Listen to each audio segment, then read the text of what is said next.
দর্শক বন্ধুরা, আবাস যোজনা প্রকল্প নিয়ে খুবই একটি গুরুত্বপূর্ণ আপডেট উঠে এসেছে, যা আপনার জানা অত্যন্ত গুরুত্বপূর্ণ। দর্শক বন্ধুরা, আবাস যোজনা প্রকল্প, সড়ক যোজনা, পাশাপাশি 100 দিনের কাজ প্রকল্প, এই প্রকল্পগুলি কেন্দ্র এবং রাজ্যের মিলিত প্রকল্প। অর্থাৎ কেন্দ্রের তরফে কিছু টাকা দেওয়া হয় এবং রাজ্যের তরফে আংশিক টাকা দেওয়া হয়। এভাবে দুই সরকারের তরফে মিলিত হয়ে উপভোক্তাদের ব্যাংক অ্যাকাউন্টে টাকাটা পৌঁছে দেওয়া হয়। তবে বন্ধুরা, পশ্চিমবঙ্গে অর্থাৎ বঙ্গের আবাস যোজনার বাড়ির টাকা এবং 100 দিনের কাজ প্রকল্পের টাকা কেন্দ্রের সরকারের তরফে 2020-21 এবং 22-23, 23-24 অর্থবর্ষের টাকা এখনো পর্যন্ত 1 টাকাও দেওয়া হয়নি বলে অভিযোগ রাজ্যের সরকারের। বন্ধুরা, এ নিয়ে সংসদ ভবনে ডায়মন্ড হারবারের সাংসদ অভিষেক বন্দ্যোপাধ্যায় কড়া বার্তা ছুড়লেন স্বয়ং প্রধানমন্ত্রী নরেন্দ্র মোদীকে। কি ক্ষোভ দাগলেন অভিষেক বন্দ্যোপাধ্যায় প্রধানমন্ত্রী নরেন্দ্র মোদীকে? আবাস যোজনার বাড়ির টাকা আপনাদের কবে নাগাদ ব্যাংক অ্যাকাউন্টে আসতে পারে, এ নিয়ে কি এই মুহূর্তে আপডেট উঠে এসেছে, ডিটেলস জানবো আজকে এই ভিডিওর মাধ্যমে। ভিডিওটি প্রথম থেকে শুরু করে শেষ পর্যন্ত দেখবো বন্ধুরা, আর চ্যানেলটিকে সাবস্ক্রাইব করে ভিডিওটিতে লাইক। লেখা রয়েছে বন্ধুরা, লেখা রয়েছে গত লোকসভা নির্বাচনের সময় ছবিটি ছিল আলাদা, সেই পরিস্থিতি আর নেই। বন্ধুরা, সদ্য সমাপ্ত নির্বাচনী ফলাফলে একটা বিষয় স্পষ্ট, শক্তি হারিয়েছে বিজেপি। বন্ধুরা, দুর্বল হয়েছে প্রধানমন্ত্রী নরেন্দ্র মোদীও। এই সুযোগে কেন্দ্রীয় সরকারকে চেপে ধরতে সংসদে আরও সক্রিয় হওয়ার বার্তা দিলেন অভিষেক বন্দ্যোপাধ্যায়। বন্ধুরা, বুধবার নরেন্দ্র মোদীকে রীতিমতো চ্যালেঞ্জ সুরে তৃণমূল সাংসদের মন্তব্য, কেন্দ্র এজেন্সি লাগিয়ে আর হকের টাকা আটকে বাংলাকে জব্দ করতে পারেনি মোদী। বন্ধুরা, বলা রয়েছে আমাদের সরকার গরিবদের প্রাপ্য মেটাচ্ছে। বলা রয়েছে বকেয়া প্রসঙ্গে কড়া ভাষায় মোদী সরকারের বিরুদ্ধে আক্রমণ শোনান ডায়মন্ড হারবারের সাংসদ অভিষেক। বলেন, আবাস যোজনা বা সড়কের মতো ক্ষেত্রে রাজ্যকেও অংশীদারির টাকা দিতে হয়, সেই প্রকল্প কেন প্রধানমন্ত্রীর নাম হবে? কেন্দ্র যতই বলুক আমরা বাংলার বাড়ি নাম বদলাবো না।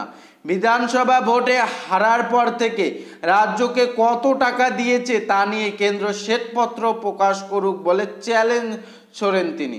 বন্ধুরা, বলা রয়েছে দিল্লির পাশাপাশি রাজ্যেও এই দিন কেন্দ্রীয় বঞ্চনা নিয়ে সরব তৃণমূল। বলা রয়েছে শাসক দলের দাবি মিথ্যাচার না করে 2021 সালের ভোটের পর বাংলাকে দেওয়া 100 দিনের কাজ ও আবাস যোজনার টাকা সম্পর্কে শ্বেতপত্র প্রকাশ করুক বিজেপি। বন্ধুরা, বলা রয়েছে এদিকে রাজ্যসভায় অমিত শাহ জানিয়েছেন মোট বরাদ্দ 6244 কোটি টাকা হলেও রাজ্যের খরচের হিসেব পেয়ে গত 10 বছরে 4619 কোটি টাকা দিয়েছে কেন্দ্র। রাজনৈতিক মহলের প্রশ্ন, তৃণমূল শ্বেতপত্র প্রকাশের দাবি তোলার পরেই কি মুখ বাঁচাতে তড়িঘড়ি এই হিসেব পেশ করলেন অমিত শাহ?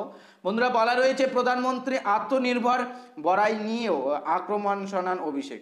জানান মুখে আত্মনির্ভরের কথা বলেন মোদী, কিন্তু চন্দ্রবাবু নাইডু ও নীতিশ কুমারের মতো দুই শালিক নিয়ে তিনি নিজেই এখন পরনির্ভর। টাকা আটকে বাংলাকে দুর্বল করা যাবে না। বন্ধুরা, বলা রয়েছে তৃণমূলের সর্বভারতীয় সাধারণ সম্পাদকের হিসেব, মোদীর এই সরকারের মেয়াদ 1 বছর। লোকসভা ভোটে মানুষ সে ইঙ্গিত দিয়েছে, বিজেপি ভিত নড়ে গিয়েছে। 4 রাজ্যের বিধানসভা ভোটের পরেই সরকারের দুই শারিকদের মধ্য থেকেই কোনো না কোনো গোল। বন্ধুরা, এই ছিল আপডেট। অভিষেক বন্দ্যোপাধ্যায়ের সাংসদে কিন্তু এই সকল বিষয়ে চ্যালেঞ্জ ছুড়ে দিয়েছেন। এরপর কিন্তু অমিত শাহ কিন্তু এই সকল বিষয়ে কিন্তু হিসেব দিয়ে রেখেছেন। তো এই ছিল তরজামা, এই ছিল আপডেট।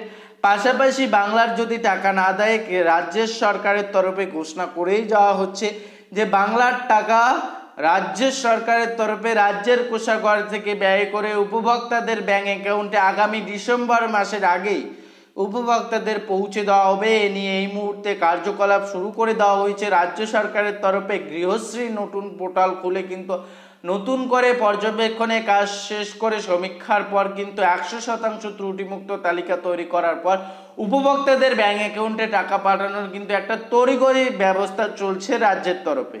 তবে এরই মধ্যে যে আপডেটগুলি উঠে আসতেছে সেটা আপনাদের দৈনন্দিন আপডেট হিসেবে আপনাদের জানার উদ্দেশ্যেই কিন্তু এই ভিডিওটি আপনাদের সামনে উপস্থাপন করলাম। কাজেই আপনারা অবশ্যই কমেন্ট বক্সে জানাবেন আপনি কোন জেলা থেকে ভিডিওটি দেখছেন এবং আপনার আবাস যোজনার লিস্টের নাম আছে কিনা, আপনি বাড়ি পেয়েছেন কিনা, সেটা অবশ্যই কমেন্টে জানাতে ভুলবেন না।